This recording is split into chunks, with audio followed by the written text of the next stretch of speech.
Hello everyone, I'm Dashan Farad. Welcome back to YourBlackWorld.net. We're here with the editor of Politics365.com, Miss Lauren Burke. We're here discussing with her today. The other day she was on Roland Martin. She's a constant talking head on Roland Martin's TV One show, News One Now.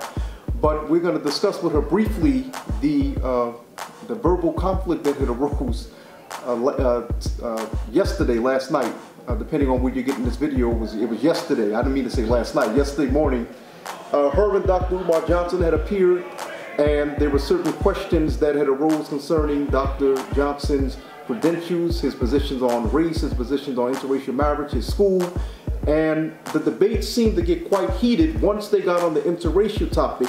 Dr. Johnson has said for decades, including last week when he was on the Breakfast Club, and he reiterated it yesterday on Roland Martin show, that black men and black women should be with each other. He doesn't believe in interracial relationships whatsoever. And so that seems to be where the discussion had got a little heated.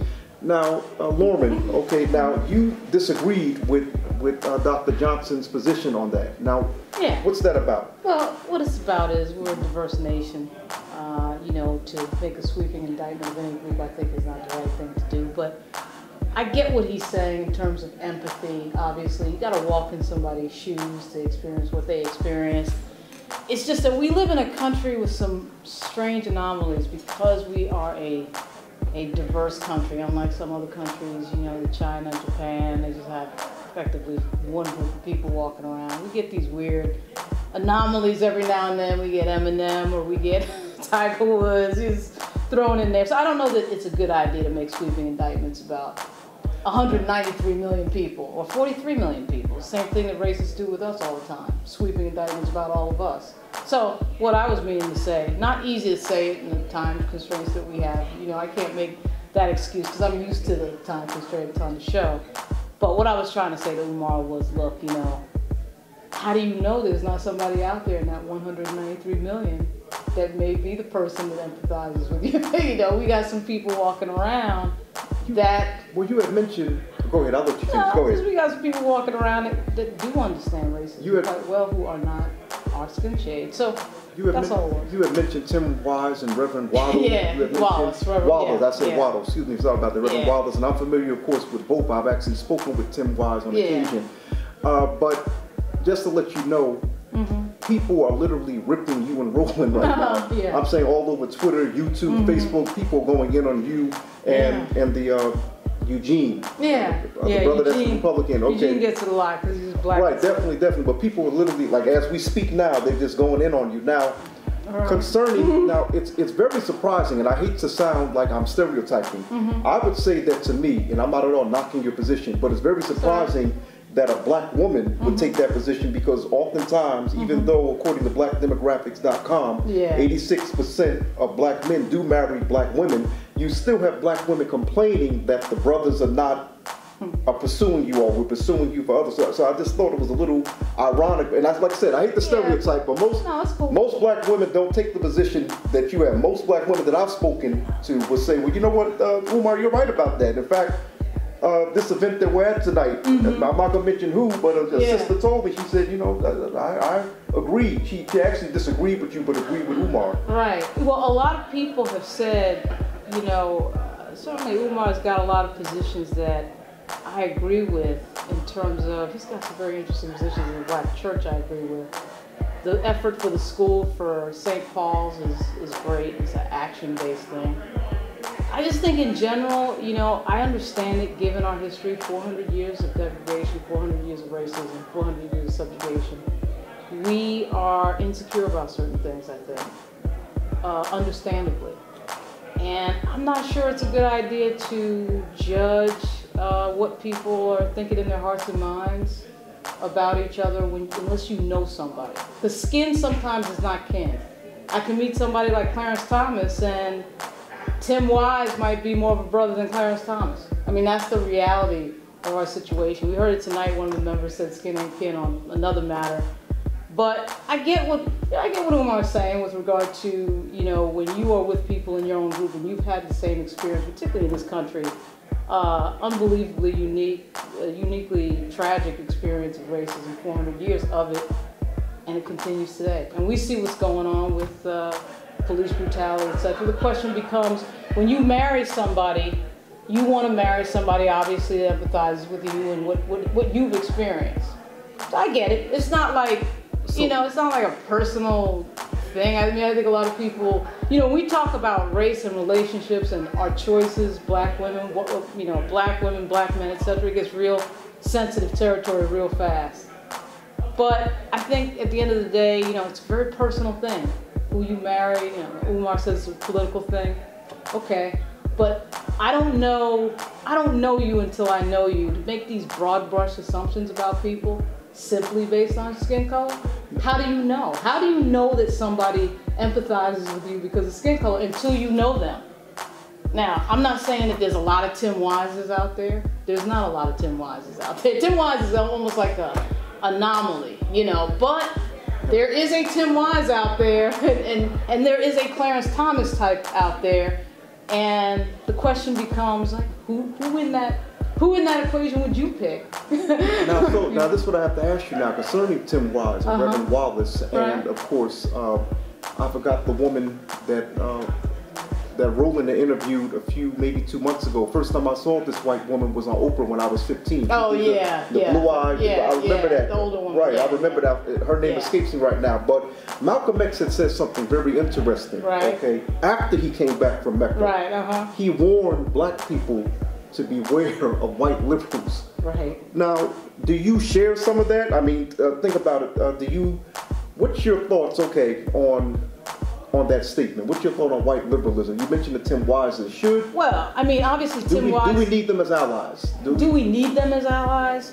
You know, I don't know if we need anybody. I mean, we've spent so much time having to fight the battle our own. I mean, we've already proven that we really don't need anybody when we fight a battle because we've fought so many battles alone without any help and gotten really far by ourselves. Do we need them? I don't know. Who knows? I mean, you'd have to give me a specific anecdotal situation in terms of what, you know, what exactly are we talking about? I think for the most part, African Americans have always had to fight their own battles alone, always had to deal with their own problems alone without a whole lot of help from anybody except ourselves. So, you know, that's the way, that's been the way of this history of this country and the way of, unfortunately, our experience here. I just think that at the end of the day, we have so many problems and we have so many situations that come up that us talking on talk shows, being on panels, I think the Breakfast Club is great. Obviously, I love Roland's show. I don't care what any of these people say on Twitter. You know, Roland is it. Roland is the best, okay? You guys can say whatever you want. I think Umar's a big boy. It's not an ambush. Okay, he can take the questions. I mean, he's not an amateur. So you've obviously been reading. Right.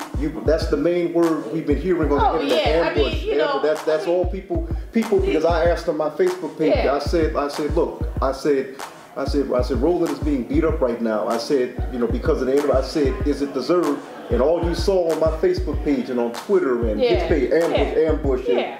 I mean, I don't think that's an accurate way to put it. I think Umar is, you know, really smart, and you know, he doesn't need anybody. He's not a baby. He can take tough questions. This idea, all this other stuff about his degree or whatever, I don't even think that matters. I don't even care if he had a high school degree. I wouldn't care about that. I noticed you didn't emphasize that too much. It doesn't matter. He's obviously a smart guy. He obviously knows the history of the country. He obviously wants to help his people. That's not in question. It doesn't matter. You don't need a PhD for that. It doesn't matter one way or the other. So that to me is irrelevant. But you know, I think that we spend a lot of time. It's not about Umar. Just in general, our public intellectuals spend too much time talking and not doing. And one good thing about Umar is the thing with the school. That's an action-based thing, trying to save St. Paul's. That's great. But a lot of our public intellectuals, they just do their speeches, they do their clicks on their website and YouTube, they do their social media, and then that's it. There's nothing else to it. We don't need another W.E.B. Du Bois or another Frederick. We've got those people. We don't need another one. We need people who actually come up with ideas that fix things like Jeffrey Canada with the Harlem Children's Zone. You know, yes, Yeah, and then I'm from New York. I've been there, and to me, that's the action piece that's kind of missing. We got enough speakers, we got enough speeches, we got enough panels, we got enough talking, but it is what it is. I mean, if people want to do social media, that's all good, but I think that energy would be better served building some black banks, building some schools, doing what Umar's trying to do with the school thing. That's the stuff that needs to happen. But I mean, what you saw Monday was a little bit of a result of tight time and trying to pick up where the Breakfast Club left off, right off the conversation. So it kind of, you know, not the best forum for a deep discussion on 400 years of black history. And we're not going to keep you long, but what interested me was that, well, actually, no, they're about to throw us out possibly. What interested me was that, you know, Dr. Johnson has been on Roland's show before. Yeah. And Dr. Johnson, you know, he's been saying this for years. He and I first met in 2004. He lived, you know, I lived in Philadelphia, and this is, you know, we were both jump-starting our careers. Right. Him as a psychologist, scholar, me as a journalist, some say scholar, et cetera, et cetera. So I've known him for quite some time before he blew up. Right. But he's been saying, I'm saying, even after he blew up, everything he's been saying, he keeps saying it. So it was amazing to me that it was something new. He's been saying this. Well, it's not only is it not something new from him, it's not something new, it's not new in our conversation in the black community. It's not new at all. These things are not new at all. That's what A. Scott Bolden was emphasizing. Yeah, I mean, we've been having this conversation forever, which is one of the reasons why I say, in general, that we are a very talkative community. I know that it's good to go and see a speech and know that somebody out there understands your problems from a historic, deep level. A guy like Umar, people want to listen to him because he understands the community from a deeper level than some peripheral speech. So people want to go and hear that and have that reaffirmed. There's nothing wrong with that. I just think that we spend too much time in general talking. I mean, I feel that way about myself when I get on the show. I'm like, okay, here we are, another panel, another talk. We go to talks all the time. We go to conferences all the time. CBC Week, NUL, you got Alpha up the street. You know, we all cover the same stuff. NAACP, and it's talk. It's talk. Unless that action piece is there, there's nothing. When I really started, I've heard of Umar for years, but when I really started paying attention to him was the school piece. Because that's action. You don't see that from a lot of people. It's just sort of talking. I said, wait a minute, this guy is going to try to build a school. He's raising money for a school. That's real. That's a real action piece that our community needs. The bank, just like he always says, grocery store, bank, hospital. You know, it's so, I mean, it is what it is. It's not personal. I mean, at least for me, it's not personal, but I see for a lot of people it is, but it is what it is. Well, listen, Lauren, listen up. We thank you for joining us, but just to let you know, she clarified her position. You know, Lauren Burke here, she clarified because a lot of y'all were going off on her. Okay, but you know, don't worry, nobody was calling you out of your name. I mean, they were. I mean, you heard the cool, but no one was saying anything that would be. The B word didn't come up, if you will, or bedwin.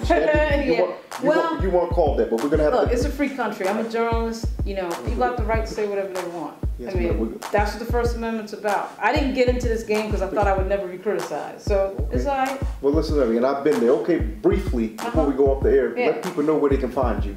They can find me. I write for The Root. I write for NBC Black. I write for Politics 365.